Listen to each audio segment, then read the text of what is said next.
Mangwanani Malelepo Vukenjani Keklas Vanave Africa. Welcome to Africa Good Morning. This is your portal into Africa's important stories. Today, Dar es Salaam erupted in protest after a disputed election with curfews and violent police clashes. Sudan's RSF captured al-Fashir, displacing thousands and prompting witness Ikrama Abdullah Hamid to describe executions, while London protesters demanded global action. RSF leader Hemedeti announces an inquiry. Wole Soyinka of Nigeria had his U.S. visa revoked. Cameroon's Paul Biya wins his 8th term, and Zambia faces a cholera outbreak. In Namibia, youth voter registration climbs, Vice President Witbooi promotes economic opportunities, and debt falls in the nation. South Africa's Discam reports growth, diesel prices stay low, and African billionaires advance football ownership. Africa Good Morning can be watched on DSTV 285, GoTV 25, ntvafrica.my.na, and NTV Africa on YouTube. Keep in mind, it's Africa with a K. My name is Ashwin Berry. This is Africa Good Morning. Let's get into the show. Life is unpredictable, and one needs to be protected against any eventuality. Get Santam legal access from as little as 50 Namibian dollars a month for when you find yourself in need of legal representation due to civil cases, criminal prosecution, and family matters such as divorce, child maintenance, and custody. It also covers labor disputes, disciplinary hearings, and unfair dismissal or retrenchment. With Santam Legal Access, you'll receive free legal advice on almost every legal aspect, whether the specific matter is covered by your policy or not. For true peace of mind and legal protection when you need it most, call us on 061 292 8000. Santam. This is freedom.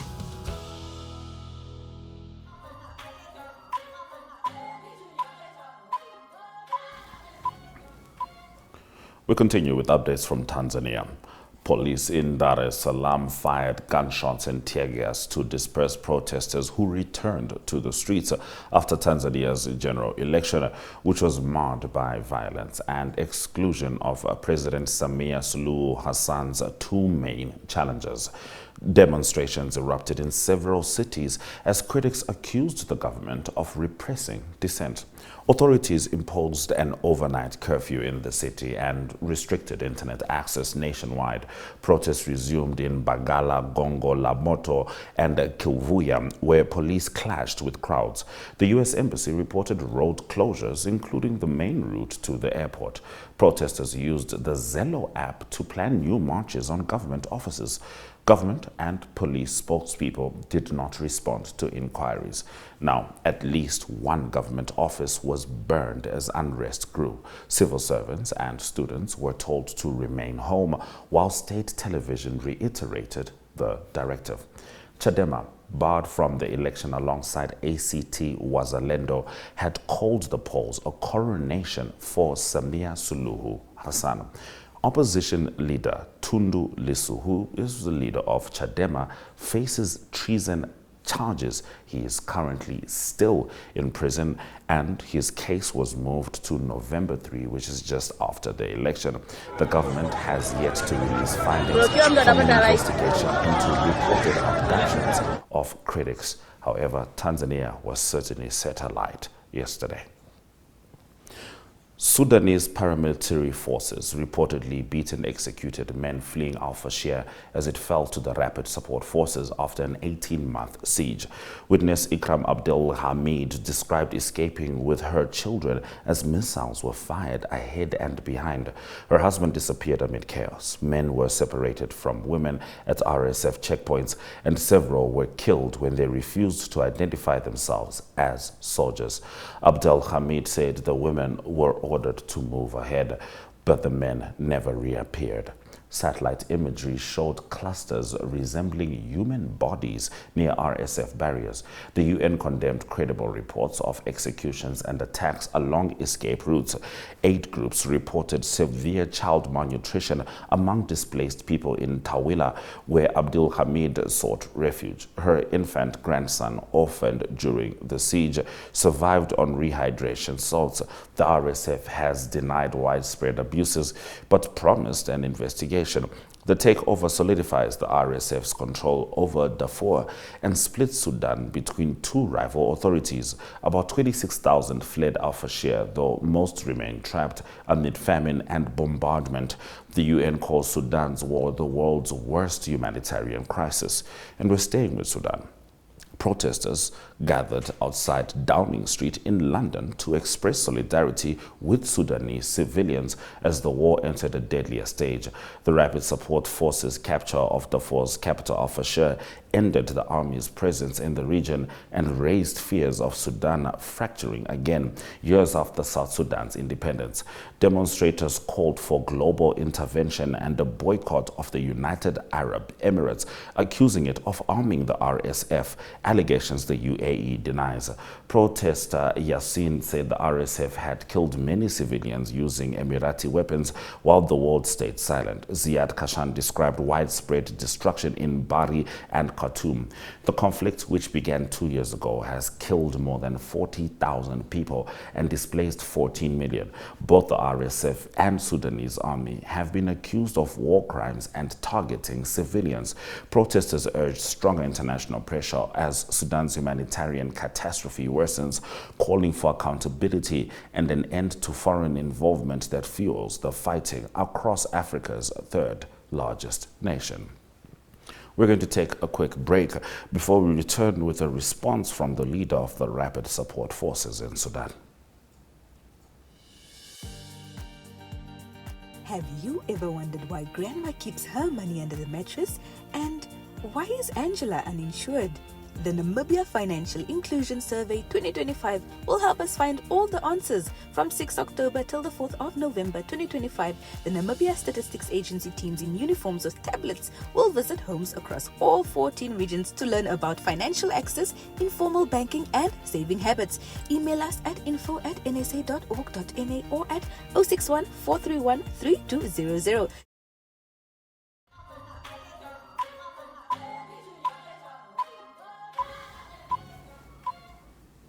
Rapid Support Forces Commander Mohamed Hamdan Dagalo, known as Hemedti, announced an investigation into alleged abuses by his troops following the capture of Al-Fashir. His statement came after global outrage over reports of mass killings in the Darfur city, with videos apparently showing executions. The UN's World Health Organization reported nearly 500 civilians, including hospital patients, were shot dead. The RSF denied ethnic targeting but acknowledged unspecified violations. Activists have urged international sanctions against the United Arab Emirates, accused of supporting the RSF, an allegation the UAE rejects. Al-Fashir's fall after an 18-month siege effectively divided Sudan between RSF-controlled Darfur and Kordofan and army-held eastern and central regions. The United Nations Security Council is expected to meet on Sudan's crisis, now in its third year. Once allies in 2021, Hemedti and the army leadership are locked in brutal conflict marked by starvation and bombardment, deepening Sudan's humanitarian and political fragmentation. Nigerian Nobel laureate Wole Soyinka revealed that the United States revoked his visa, citing new unspecified information. The 91-year-old author said the U.S. consulate asked him to bring his passport so the visa could be cancelled in person. At a press conference, he described the request as a curious love letter, the Soyinka, and advised institutions not to invite him. The embassy declined to comment. Soyinka, who once held U.S. residency, had renounced his green card in 2016 after Donald Trump's election, publicly cutting it in protest. He joked that it fell between the fingers of a pair of scissors.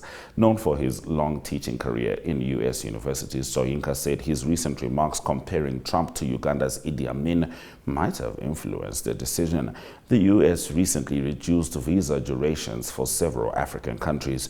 Soyinka questioned whether he would travel again, saying his age made it unlikely. He added that his ban underscores intolerance of dissent.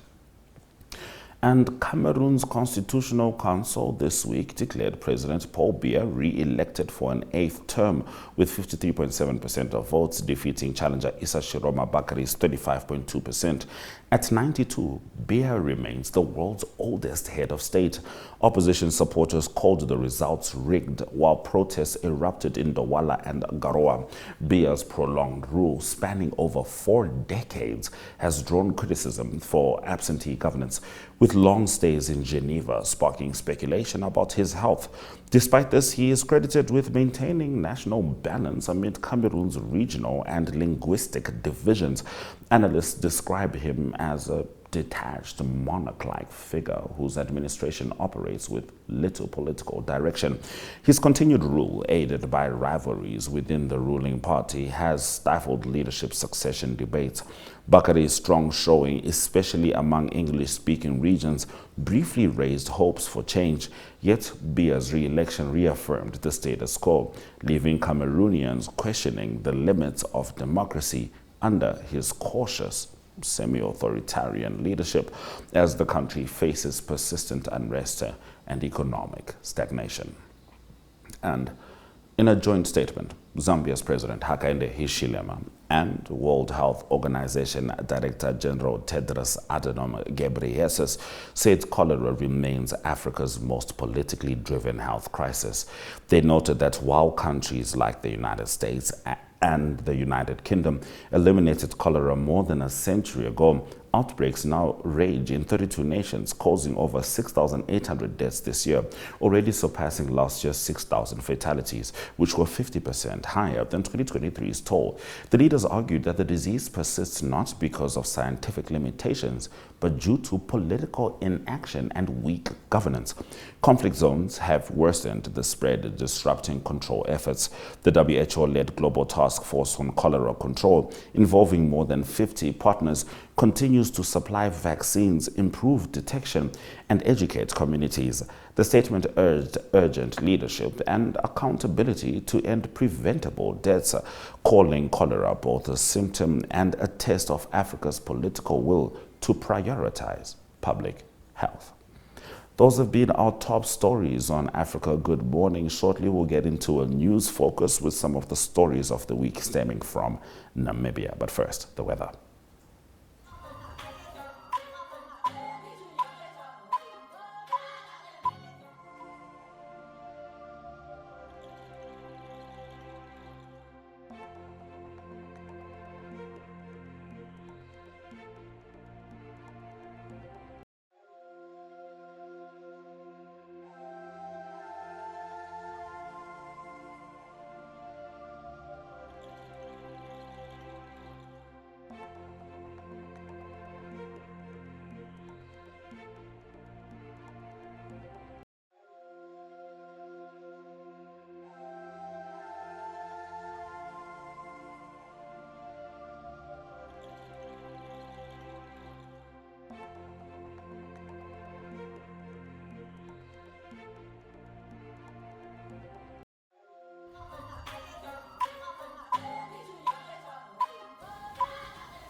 We focus on Namibia.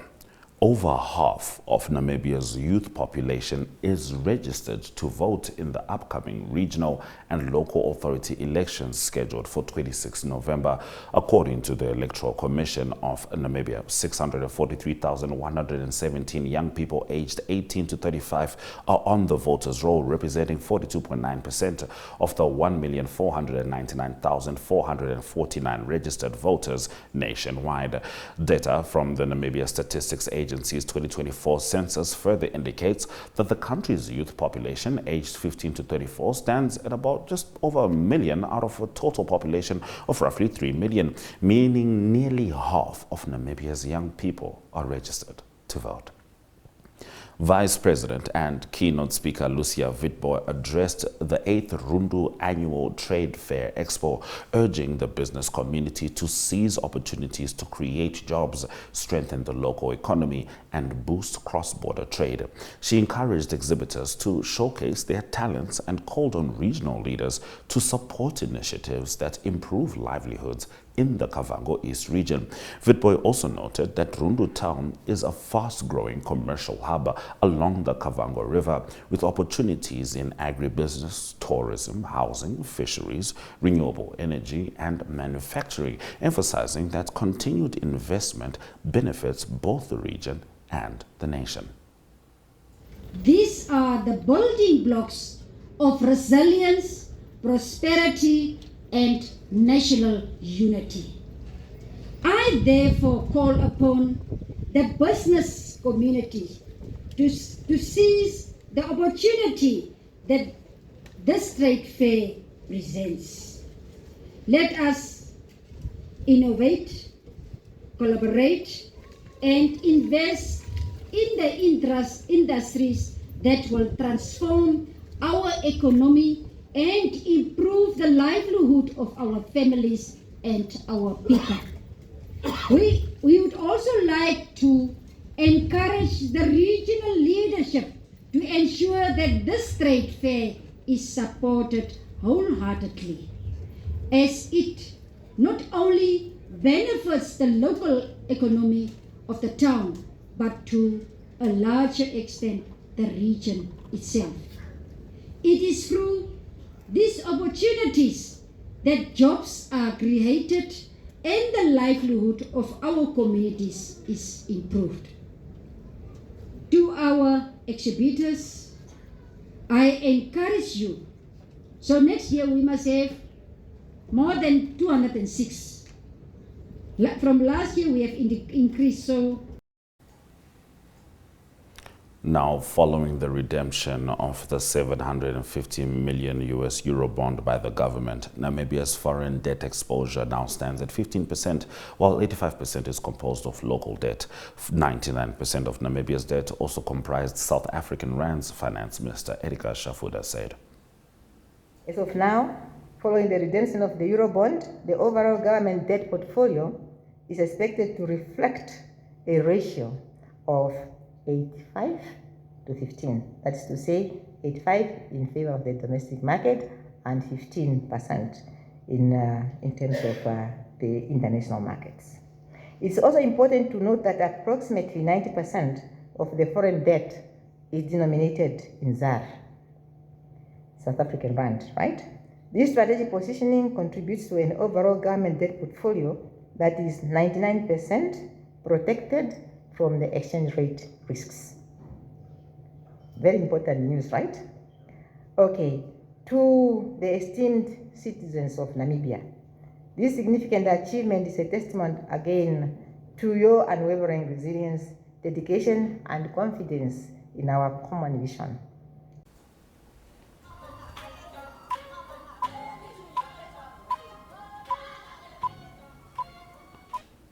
Continuing with more economic news, South Africa's Dis-Chem pharmacies reported a 9% increase in half-year earnings, fueled largely by an 11.1% surge in wholesale revenue, which reached 16.8 billion rand and remained the largest contributor to total group revenue of 21.3 billion rand. Now, headline earnings per share rose 73.8 cents for the 6 months ending August 31, up to 67.7 cents the previous year.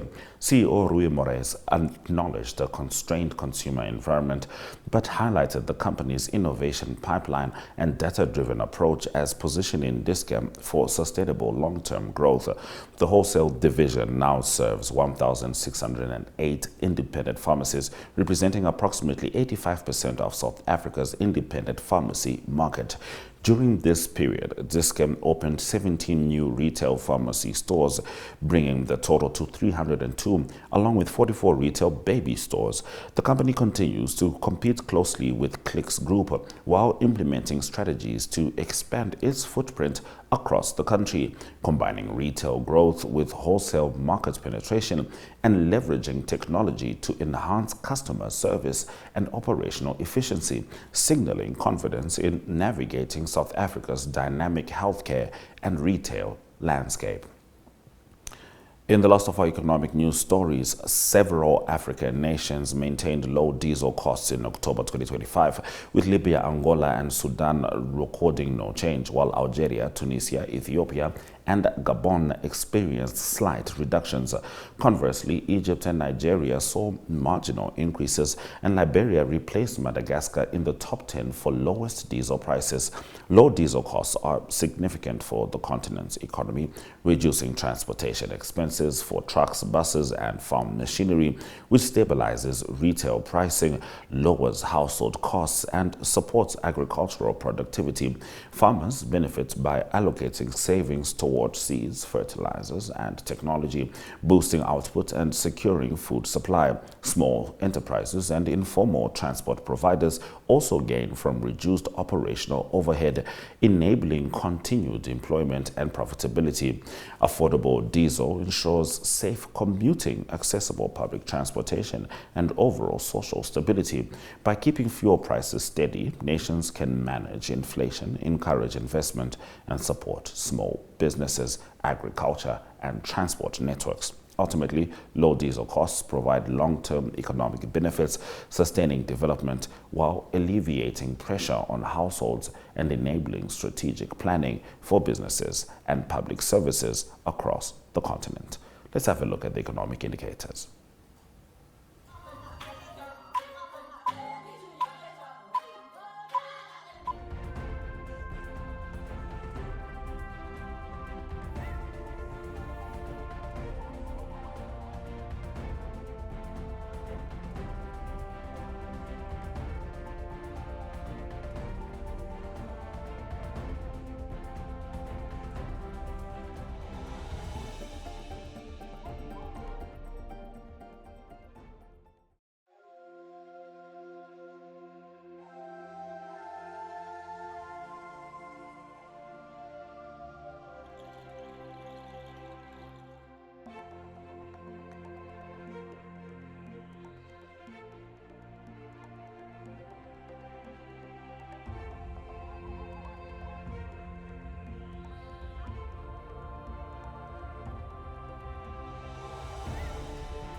We end with some sport news. Morocco, as host nation, automatically qualified for the 2026 Women's Africa Cup of Nations, while Nigeria, South Africa, Ghana, Zambia, Tanzania, Malawi, Algeria, Cape Verde, Burkina Faso, and Kenya secured their spots through the second round of qualifiers. Nigeria advanced 3-1 over Benin, South Africa edged DR Congo 2-1, and Ghana achieved a 7-0 aggregate against Egypt. Malawi and Cape Verde debut in the tournament following second-round victories. The 4 remaining slots will be filled by the best-performing losers from the second round, with CAF to decide the final participants. Scheduled from March 17 to April 3 next year, the expanded 16-team tournament will also serve as qualifiers for the 2027 FIFA Women's World Cup. The qualifiers reflect growing competitiveness and inclusivity in African women's football, while providing emerging nations opportunities to showcase talent on a continental stage. Teams advancing through rigorous matches highlight the depth of footballing talent across Africa. As the tournament approaches, attention shifts to preparation, tactical planning, and integration of youth and emerging players, promising a highly competitive and historic edition of WAFCON for the continent. And in the last of our stories, African investors Nasefa Sawiris, Kuntle Soname, and Neka Ede are reshaping European football through strategic acquisitions and innovative club management. Sawiris of Egypt revived Aston Villa and expanded to Vitoria SC via V Sports, restoring Villa to the Premier League and establishing a multi-club ownership model. Nigerian entrepreneur Soname acquired CD Furness, connecting African talent pipelines to Europe while maintaining the club's operational structure. Neka Ede became one of the first African women to own a European club by purchasing Lusitano Ginasio Club, prioritizing inclusivity and youth development. These investments reflect Africa's growing influence in global sports ownership, signaling a shift from being talent exporters to becoming strategic leaders, shaping football's economic and operational landscape. Their ventures emphasize representation, business acumen, and gender inclusion, challenging traditional European dominance and creating pathways for African talent. By embedding themselves in club ownership and youth development, these billionaires are cultivating ecosystems that blend financial growth, sports leadership, and continental pride, demonstrating Africa's active and transformative role in the global football economy. Those have been our stories on Africa Good Morning, not just for today, for the entire week. Thank you for joining us on DSTV 285, GoTV 25, ntvafrica.my.na, and NTV Africa on YouTube. We certainly look forward to continuing this journey of highlighting Africa's most potent stories on Monday when we go to Zambia with Mike Sichula delivering the Zambia report. And of course, we'll still be giving you the updates from broader Africa. We understand there is significant unrest in Tanzania right now. Do follow our social media pages, Africa Good Morning. We're also on TikTok, Africa Good Morning, so that we can make sure that you stay updated right up until we're back for the broadcast. My name is Ashwin Berry. It's been a wonderful October. See you in November. Suresh Rakanaka.